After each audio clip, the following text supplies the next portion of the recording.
Good afternoon, everyone. A big thank you for the invitation to allow me to speak today. I'm sorry that I'm unable to join you in person, but a fantastic range of perspectives has been brought together for this event, and I believe it's so important to consider how to make entrepreneurship more accessible and hold discussions like the one today. Global Entrepreneurship Week is a fantastic opportunity to share our views and to highlight the benefits of inclusive entrepreneurship. My department wants to boost enterprise by making the UK the best place to start and grow a business. We want to take advantage of Brexit to build the UK's competitive advantage by creating jobs and encouraging investment. And we're going to do this by creating a culture of enterprise in which entrepreneurs and businesses at every stage of their journey have the confidence to invest, create jobs and become more productive. Now, key to that is building an enterprising business environment and ensuring that entrepreneurs and business leaders have access to the right finance, information, networks, support and skills that they need to succeed regardless of their background. And to help deliver our ambition, my department is developing an enterprise strategy which we plan to publish next year. The government's committed to creating the right conditions for disabled entrepreneurs to start and grow a business. It's great to see over the last 5 years the number of self-employed disabled people has risen by 30%. However, I know from our engagement that the issue remains when it comes to finding business support or meeting additional costs or navigating the benefit system. I hope to build on this engagement and begin to address these challenges head on through our work on the strategy. I regularly engage with ethnic minority-led businesses to hear their experience and concerns. I've established an ethnic minority business group to discuss key issues that ethnic minority businesses are facing and how government can support businesses to reach their full potential. Outside this business group, I also meet regularly with individual entrepreneurs and representative groups to hear from those with lived experience. It's been clear from that engagement that there are real issues with access to finance and a lack of data collection in this area for ethnic minority businesses. Supporting SMEs to access the necessary finance to sustain and grow their business is a top priority for me and BAYS. Therefore, we need to fix these ethnicity disparities if the government is going to deliver on its levelling up agenda and making entrepreneurship accessible for all. And as part of our response to the government-commissioned Rose Review into female entrepreneurship, we have an ambition to increase female entrepreneurs by half by 2030. That's equivalent to nearly 600,000 additional female entrepreneurs. And despite a challenging year, we've made good progress to support businesses led by women through the Rose Review's work, and we've taken steps to drive forward the initiatives that were proposed. I know how important it is that we continue this great work so that we can level the playing field for female entrepreneurs. If we're not seeing diversity in entrepreneurship, then it suggests that people across the UK are not reaching their full potential. We need people to reach that potential if we're going to level up the country and bring prosperity across the UK. It's not just the right thing to do, but a sensible business decision. Policies and interventions need to be informed by a more detailed understanding of underrepresented groups, and we need to hear from those with that lived experience. A one-size-fits-all approach just doesn't work. We've undertaken extensive engagement with businesses and representative organisations at every step of the business growth journey, from new entrepreneurs to mid-sized companies. And I've made sure to engage with groups from all backgrounds and from right the way across the UK. I hope to be able to continue this engagement so that we can better understand what more can be done to enable our businesses to fulfil that potential. But I want to conclude by just thanking all of the organisers, the panellists and the attendees for their participation in this event. Having conversations on diversity and disability like the one taking place today is so helpful. So I wish you every success in your present and future careers and hope that you enjoy the rest of the discussions in the programme for today. Thank you.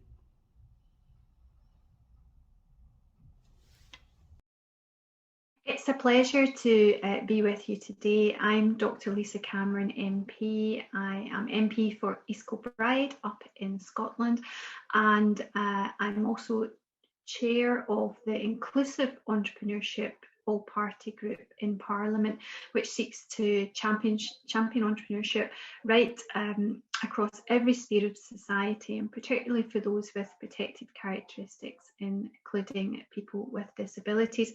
So I'm delighted today to be with you to briefly introduce a very important programme that's being run. I can be reached at lisa.cameron.mp@parliament.uk for any questions on the all-party group, or if you're interested in reaching out to me in that regard. And I wish you the very best for your session.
Hi, my name is Emma Kenny and I am thrilled to be celebrating Global Entrepreneurship Week. I work with the Inclusive Entrepreneurship Network. I'm all about health and wellbeing, and I celebrate health and wellbeing once a month with the network, which is incredible. Also, I think it's really important to recognise that without health and wellbeing, there really is very little in our lives, and no matter how we are feeling and what our issues, there is always an opportunity to improve our health and wellness, and it's something I'm devoted to. I am the founder of APPG, which is a health, wellbeing, fitness and nutrition free app, which has thousands and thousands of videos and fitness programs and health and wellbeing advice by some of the leading experts in the UK.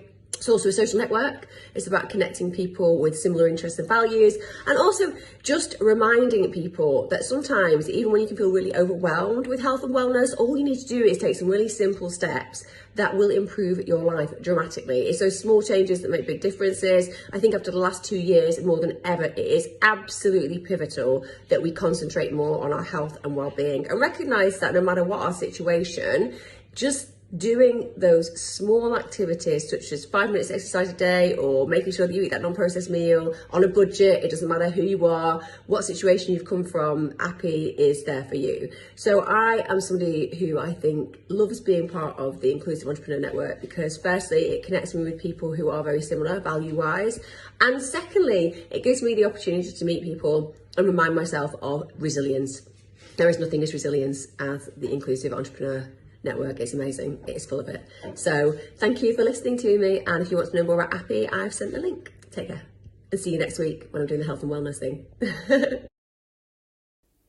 Remembering. As the first chime of the 11th hour of the 11th day of the 11th month is heard across the world, a respectful silence exists amongst the guardians of this planet.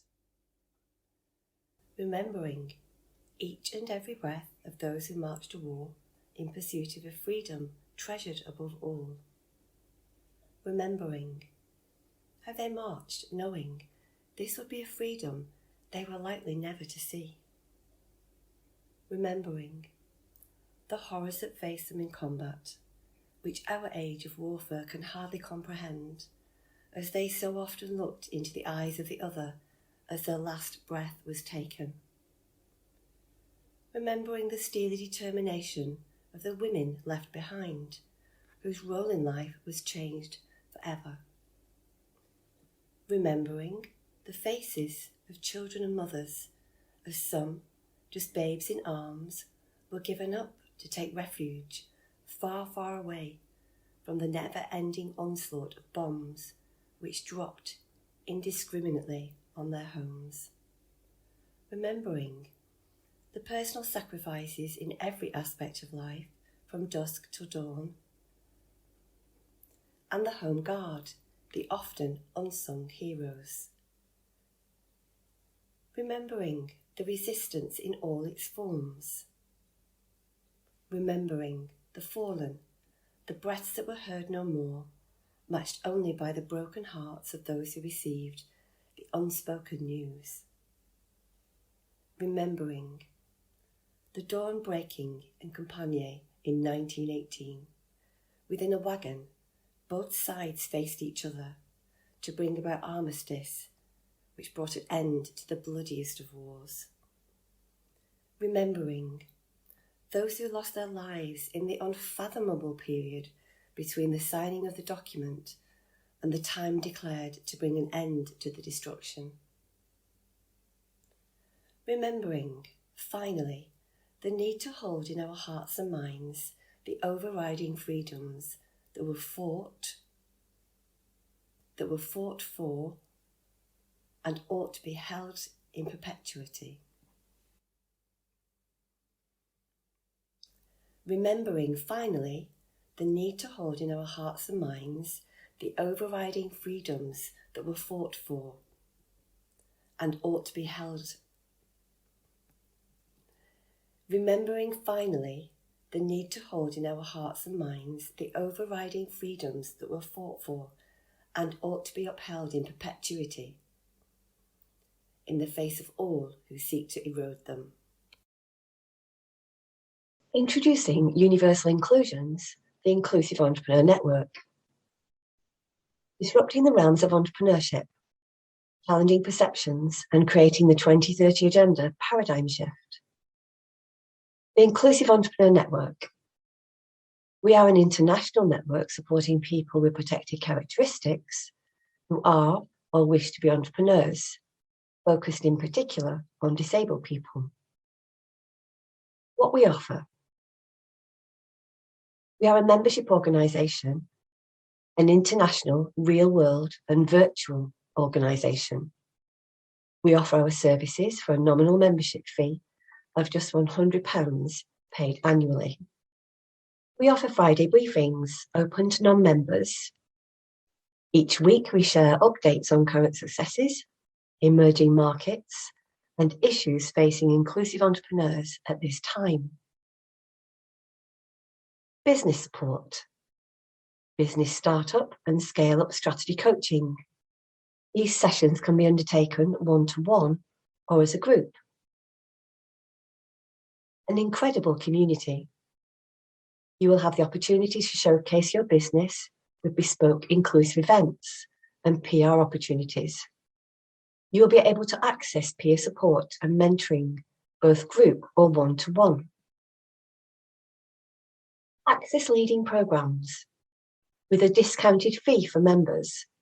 The programs we run include and cover health and wellbeing, public speaking, brand strategy and marketing, and our rolling inclusive entrepreneur program. Contribute to change. You will have a voice to contribute to tangible change through the APPG for Inclusive Entrepreneurship, through academic and other research, and through recommendations to parliamentarians. By joining the network, you join an authoritative voice to inform government and policymakers on how to support and upscale the sector. Universal Inclusion provides a secretariat for the APPG for Inclusive Entrepreneurship and supports the UN's Sustainable Development Goals. You can head to universalinclusion.co.uk for more details.